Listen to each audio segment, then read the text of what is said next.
We're joined now by the Automobile Association's spokesperson, Eleanor Mavimbela. A very good afternoon to you, Eleanor. Thanks very much for your times.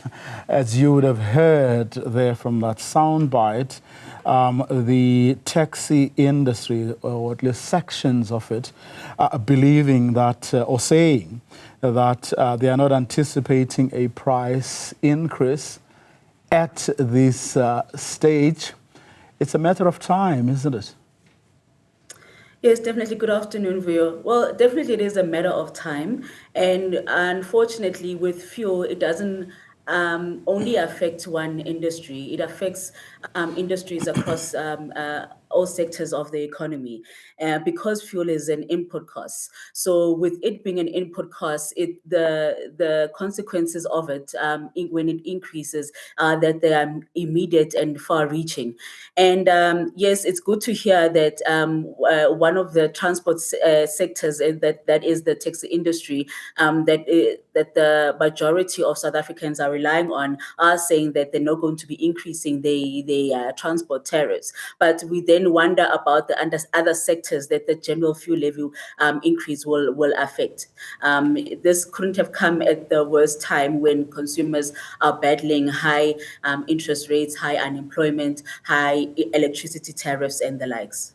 In other words, it's going to have far-reaching consequences beyond simply or just transport costs. Yes, definitely. The general consensus is that most people will look at fuel as just a commodity that affects motorists, but it's far-reaching. As I've said, it affects all sectors of the economy. When fuel goes up, transport costs go up, and it also means that then also operational costs go up. When we look at your agricultural industry, your mining industries that rely heavily on transport to be able to move goods. So when those operational costs go up, somebody has to absorb the increase of those costs. And usually it's almost always consumers that have to unfortunately absorb those increases. And one of those increases that we, as the Automobile Association, that we are worried about are the high transport costs as well as the high food prices that consumers are going to have to battle. Not just high food prices, I mean, increased electricity tariffs, all of that coming on the back of very high levels of unemployment. Yes, definitely. So the cost of living in South Africa as a consumer will unfortunately also go up due to the general fuel levy going up. And while as the Automobile Association, we do appreciate that the minister has not increased the general fuel levy for the past 3 years, as we've advocated and requested as so. But at this moment, as I've said before, it could not have come at the worst time for consumers in South Africa. Is there a case to be made, as you as an organization have been making, for perhaps a review of the fuel pricing model that this country has had for a while?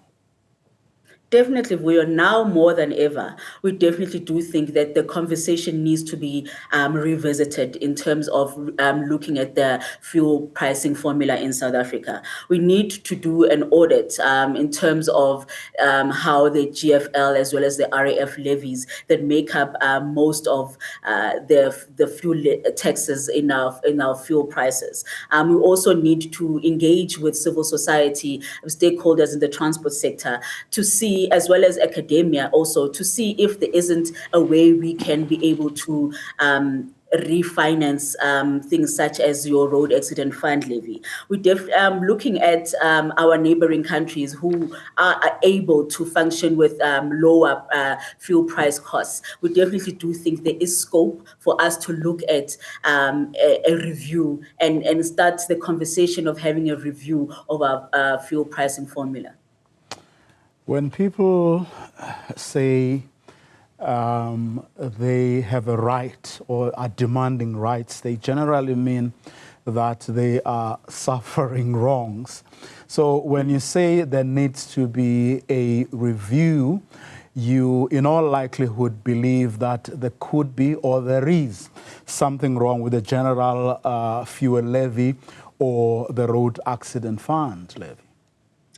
What we're saying, Vuyo, is that we in South Africa at the moment do not know whether we have the right pricing formula for fuel in South Africa because there hasn't been a review done. So we don't know whether there is scope or there is space for us to review it and be able to assist consumers to be able to buffer the high increases that we've seen over the past 3 years in terms of fuel prices. So there hasn't been a roundtable discussion involving civil society stakeholders and academia to see if really there is scope for us to make changes here and there, or really we do have the best pricing formula for South Africa. So what we are saying is that we don't know whether we have the best pricing formula in terms of fuel prices, and there is scope for us then to go look and see and have a review and look whether we do have the best pricing formula that we can have in South Africa that can assist our consumers as far as is possible. Do you think there hasn't been enough agitation for that review, or do you believe that it has fallen on deaf ears? As the Automobile Association, we have been advocating for this for almost 5 years now. And definitely the conversation has not picked up at the speed and at the volume that we had wished that it could have picked up. But definitely it's not a conversation that we're going to take lying down, especially given now the increase with the GFL. We definitely do think that there is space for us to push in terms of advocating for the review.